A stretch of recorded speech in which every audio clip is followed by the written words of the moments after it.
Hello மக்களே, நான் என்னோட தரப்பை இங்கே வைக்கணும்னு ஆசைப்பட்றேன். எதை பற்றி பேசுகிறேன்னு தெரியுமா? ராமாயணத்தை பற்றி தான். ராவணன் ரொம்ப நல்லவர், ராமர் கெட்டவர். ஏன்னா ராமர் தன்னுடைய மனைவியை தீயில இறங்க சொல்லி வீட்டுக்கு கூட்டிகிட்டு போனாருன்றது ஒரு கான்செப்ட். ஆனால் ராவணன் நினச்சிருந்தா சீதாதேவியை தொற்றுக்கலான்றது இன்னொரு கான்செப்ட். ஆனால் ராவணன் தொடலைன்றது இன்னொரு வகை தரப்பு. ஆனால் நல்லா யோசிச்சு பாருங்கள், ராவணனுக்கு ஆல்ரெடி சாபம் இருந்தது. எதுக்கு?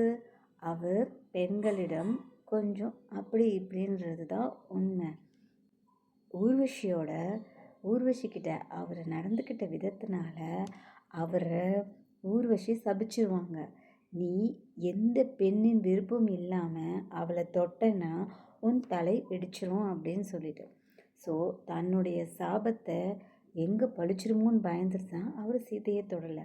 ஆனால் ராமர் ஏன் நெருப்பில் சீதாவை நடக்க சொன்னார்? அகலிகைன்ற ஒரு அம்மாவோட ஆன்மா அந்த சீத்தைக்குள்ளே இறங்கியிருந்தது. அப்படி இறங்கும் போது இன்னொருத்தருடைய மனைவி, அதாவது ராமர் காட்டுக்கு போகும்போது ஒரு முனிவரோட மனைவி தன் கணவரின் சாபத்தினால கல்லாயிடுவாங்க. ஸோ ராமர் அந்த கல்லை தன் பாதத்தில் தெரியாமல் பற்றும். அப்போது அவங்களுடைய சாபம் நிவர்த்தியாகி அவங்க உயிரோடு வருவாங்க. எத்தனை பேர் ராமாயணம் பார்த்துருக்கீங்க? ராமரை பற்றி என்ன தெரியும் உங்களுக்கெல்லாம் சொல்லுங்கள் பார்க்கலாம். நிறைய பேர் ராமர் சந்தேகப்பட்டார், ராமர் காட்டுக்கு அனுப்பினார் அப்படின்னு தான் சொல்கிறீங்க. ஆனால் ராமாயணம் எதுக்கு உருவாச்சு? ராமர் ஏன் பூமிக்கு வந்தார்? எதுக்கு வந்தார்? ராவணன்ற ஒருத்தரை அழிக்க முடியல. ஏன்னா சிவனோட அருளால் ராவணன் அட்டகாசம் பண்ண ஆரம்பித்தார். அவர் நல்லவரோ கெட்டவரோ வாட் எவர் இட் இஸ், தன்னுடைய சக்தியை மிஸ்யூஸ் பண்ண ஒரே ஒரு ரீசன்னால தான் ஈஸ்வரனே வேண்டிண்டு ராமரை இந்த பூமிக்கு வர வச்சார். விஷ்ணுவோட அவதாரம் தானே ராமர். அப்புறம் ஏன் நீங்கள் விஷ்ணுவர் போடுறீங்க, ராமரை தப்பாக பேசுகிறீங்க? எத்தனை பேர் ராமாயணத்தை முழுசாக பார்க்குறதில்ல? நாங்கள்லாம் சின்ன குழந்தையிலேருந்து பார்த்துட்ருக்கோம். எனக்கெல்லாம் நான்லாம் 80s. ஸோ எனக்கு ராமாயணம் நிறைய டைப் ஆஃப் வேரியேஷனில் பார்த்துருக்கேன். குழந்தையில பார்த்துருக்கேன், மிடில் ஏஜில் பார்த்துருக்கேன், இப்போ பார்த்துருக்கேன். ஸோ எல்லாத்தையும் டுகெதராக நான் பார்த்ததுனால இதில் இருக்க சில ஆரம்ப காலத்தில் குழந்தையாக இருக்கும் போது நிறைய என் மனசில் பதிஞ்சுது. ஆனால் டோட்டலாக எனக்கு ராமாயணம் பற்றி ஃபுல்லாக தெரியாது. மிடில் ஏஜில் வரும்போது நல்லா புரிஞ்சுது எதுக்கு இந்த சீன் நடந்தது, எதுக்கு இது எதோடு ரிலேட்டடு, ராவணனை ஏன் ராமர் கொன்னார், அனுமான் ஏன் வந்து அதுக்கு உதவி பண்ணார். அனுமான் யார்? சிவனோட அவதாரம். அவருடைய வாள் பார்வதி. ஸோ கடவுளே ஒரு மனுஷன் இந்த பூமியில் அட்டகாசம் பண்ணுறான், தவறான வழியில் போகிறான், அவன் சக்தியை மிஸ்யூஸ் பண்ணுறான்றதுக்காக தானே விஷ்ணு கிட்ட இது கேட்டு தயவு கேட்டு ப்ளீஸ் நீங்கள் போங்க, நான் வந்து அவனுடைய தவத்தினாலையும் பக்தினாலையும் அவனுக்கு நிறைய சக்தியை கொடுத்துட்டேன், அவனை யாராலையும் அழிக்க முடியாது, நீங்கள் கொஞ்சம் உதவி செய்வீங்கன்னு சொன்னதுனால தானே அவர் வந்தார்.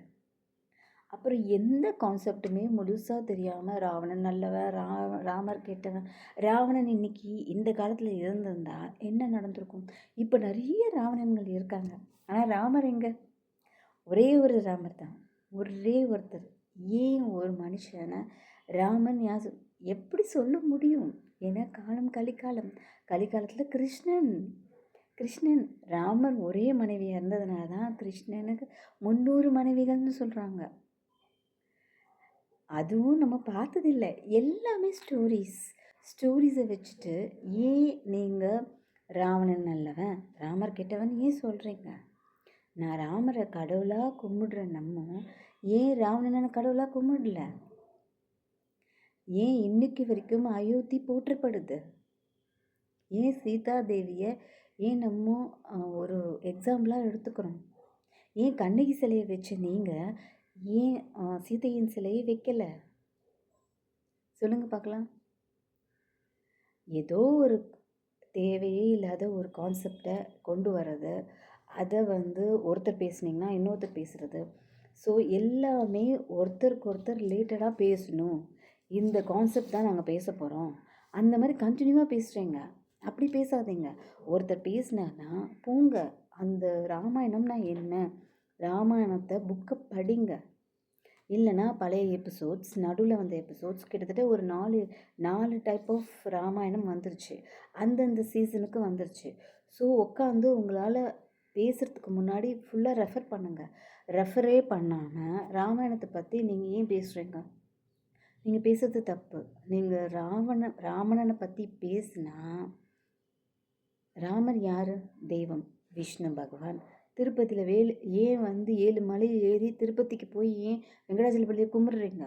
ராமர் கெட்டவரன்னு சொல்கிறீங்கல்ல. ராமரை எப்படி கம்பேர் பண்ணுறீங்க? தட் இஸ் ஒன்று அவதாரம், அவ்வளோதான். ஒரு கெட்டவனை அழிக்கிறதுக்காக வந்தார், அவ்வளோதான். ராவணன் கெட்டவனோ நல்லவனோ, பட் மற்றவங்களோட அந்த ஒரு தயவு தயவு தயவு செய்து கேட்டதுனால தானே வந்தார். போங்க, ஏதாவது பண்ணுங்க. ஒவ்வொரு அரக்கனையும் அழிக்கிறதுக்காக சிவன் இங்கே அவதாரம் வந்தாரா? இல்லை, பெருமாள் மட்டுமே அவதாரம் எடுத்து வந்தார். ஏன்னா சிவனுக்கு பக்தர்கள் கெட்டவங்களோ நல்லவங்களோ உண்மையான பக்தியில் இருந்தால் போதும். ஆனால் பெருமாள் அப்படி கிடையாது. நல்லது கெட்டதை தராசு தூக்கி பார்க்குறவர். ஸோ அதுக்காக தான் நீங்கள் போங்க அப்படின்னு அவர் அனுப்புகிறாரு. இப்போது எக்ஸாம்பிளுக்கு ஒன்று எடுத்துக்கங்களேன். ராவணனை அழிக்கிறதுக்கு ஏன் கடலில் அந்த கல்லை போட்டு அதை நிற்காதப்போ ஏன் லிங்கத்தை உருவாக்கி ராமர் வணங்கினார்? அவரோட அந்த ஒரு வேண்டுதலுக்காக தானே அவர் அதை ஆரம்பித்தார். புரியுதா? சீதா தேவி ஏன் சீதையாக வந்தாங்க? லக்ஷ்மி தேவி தானே சீதா தேவி. தன்னுடைய கணவருக்கு உதவ வந்தாங்க. அப்படி இருக்கும்போது ஏன் சீத்தை ராமன் அப்படின்ற ஒரு இதை இவங்க நல்லவங்க, அவங்க கேட்டாங்க. அவர் நெருப்பில் இறங்க சொன்னார். ஸோ அவர் கேட்டவர் காட்டுக்கு அனுப்புனார். இல்லை, அவங்க வாழ்கிறதுக்காக வரல. ஒரு எபிக், இந்த மாதிரி ஒரு விஷயம் நடக்கணும். இந்த மக்களுக்கு சில எக்ஸாம்பிள்ஸ்லாம் என்ன பண்ணணும், என்ன பண்ணக்கூடாது. இதே மாதிரி தான் மகாபாரதமும் இப்படி நடந்துக்கணும், இப்படி நடந்துக்கக்கூடாதுன்றதுக்காக வந்த ஒரு எபிக் தான். புரியறதா? நம்ம முழுசாக பார்க்கல, எழுதி வச்சதை மட்டுமே நம்ம இப்போ படிச்சுட்ருக்கோம். உண்மையான ராமாயணம் யார் எழுதுனது தெரியுமா? நம்மளுடைய ஆஞ்சநேயர். இன்றைக்கும் ஆஞ்சநேயர் பூமியில் இருக்கார். நான் உணர்ந்திருக்கேன். நான் கோயிலுக்கு போகும்போது மனசார உணர்ந்திருக்கேன். ராமாயணம் இல்லைன்னு நம்ம சொல்லவே முடியாது. ராமாயணம் ட்ரூ. ஆனால் வால்மீகி அங்கே கேட்டது, இங்கே கேட்டது, வாய் வழியாக கேட்டது, ஒவ்வொருத்தர்கிட்டையும் போய் ஒரு இன்டர்வியூ மாதிரி எடுத்து நமக்கு எழுதி கொடுத்தார். ஸோ ஆஞ்சநேயரோட உண்மையான அந்த எழுத்துக்கள் வால்மீகி எழுத்துக்களை விட பவர்ஃபுல். ஆனால் வால்மீகி கேட்ட ஒரே ஒரு ரீசனுக்காக தன்னுடைய முழு ஸ்டோரியையும் நெருப்பில் போட்டு எரிச்சவர் ஆஞ்சநேயர். ஸோ அந்த காலத்திலேயே ஒருத்தருக்காக ஒருத்தர் விட்டு கொடுத்து வாழ்ந்திருக்காங்க. ஆஞ்சநேயர் நினச்சா, இல்லை வால்மீகி என்னோட தான் ட்ரூ, ஸோ நான் பப்ளிஷ் பண்ணிக்கிறேன்னு சொல்லியிருக்கலாம்ல. அது எழுத்து மூலிமா வந்திருக்கலாம்ல. இல்லை, ஹனுமானுக்கு எதுக்கு பூமிக்கு வந்தோம், எந்த விஷயத்துக்காக வந்தோம், யாருக்காக உதவி பண்ண வந்தோன்ற அந்த ஒரு நல்ல எண்ணம், அந்த நல்ல எண்ணம் ஏன் நம்மக்கிட்ட இல்லை? ராமர் யார்? ராமர் பெருமாள் தானே. ஏன் ராமரை எப்போ பார்த்தாலும் ராவணன்கிட்ட கம்பேர் பண்ணி நிறைய யூடியூபர்ஸ் பார்த்துருக்கேன். அவங்க எல்லாமே என்ன பண்ணுறாங்க தெரியுமா? ராமர் நல்லவர் இல்லை, ராவணன் தான் நல்லவன் அப்படின்னு சொல்கிறீங்க. கிடையாது. நம்ம எதுக்காக எந்த விஷயத்த ஏன் எப்படின்றத ஆராய்ச்சி பண்ணுறது தான் கடவுள். ஸோ கடவுளை நம்ம இப்போது கெடுதலாக பேசக்கூடாது எப்பயுமே.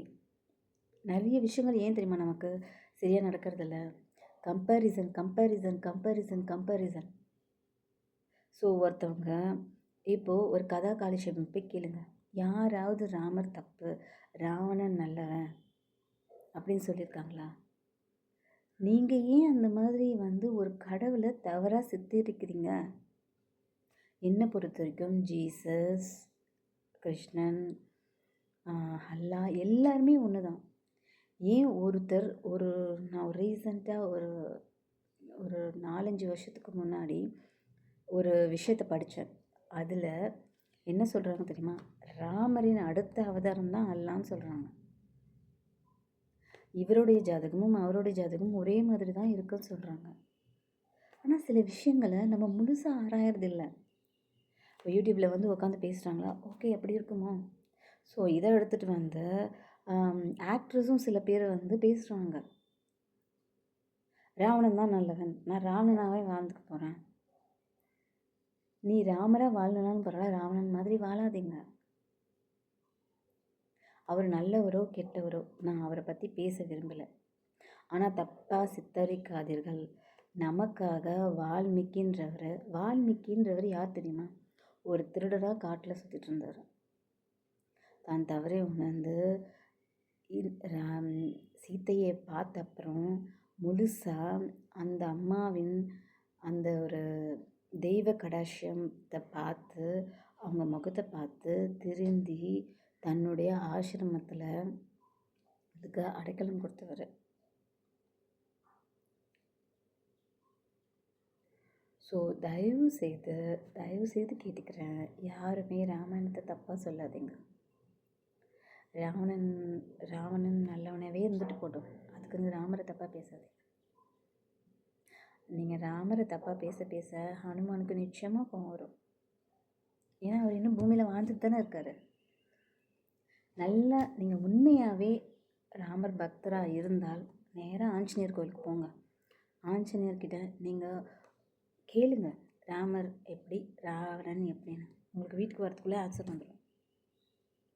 இன்றைக்கும் ஹனுமான் நமக்கு அருள் பாலிச்சுட்டு தான் இருக்கார். ராவணனே கடைசியில் ராமர்கிட்ட மண்டிக்கிட்டு தானே செத்து போனார். நீ நல்லவன்டா அப்படின்னு சொல்லிட்டு அப்புறம் எதுக்கு நீங்கள் இந்த கம்பேரிசன் கொண்டு வரீங்க? ப்ளீஸ், எபிக் தெரியாமல் எந்த விஷயத்தையும் பேசாதீங்க. நீங்கள் தப்பான கைடன்ஸ் கொண்டு போகிறீங்க. இனிமேல் வர ஜென்ரேஷன் என்ன பண்ணும் தெரியுமா? ஓ, நம்ம ராவணன் மாதிரி வாழணும் போல இருக்குது, ராமர் மாதிரி வாழக்கூடாது அப்படின்னு. ஆனால் ராமர் மாதிரிலாம் வாழ முடியாது. ஒரு ஒய்ஃப்லாம் இந்த காலத்தில் சான்ஸே கிடையாது. ஒரு ஒய்ஃப்னால் அவங்கள மட்டுமே ஃபோக்கஸ் பண்ணுறது. நம்ம ஜாலியாக என்ன பண்ணுவோம் தெரியுமா?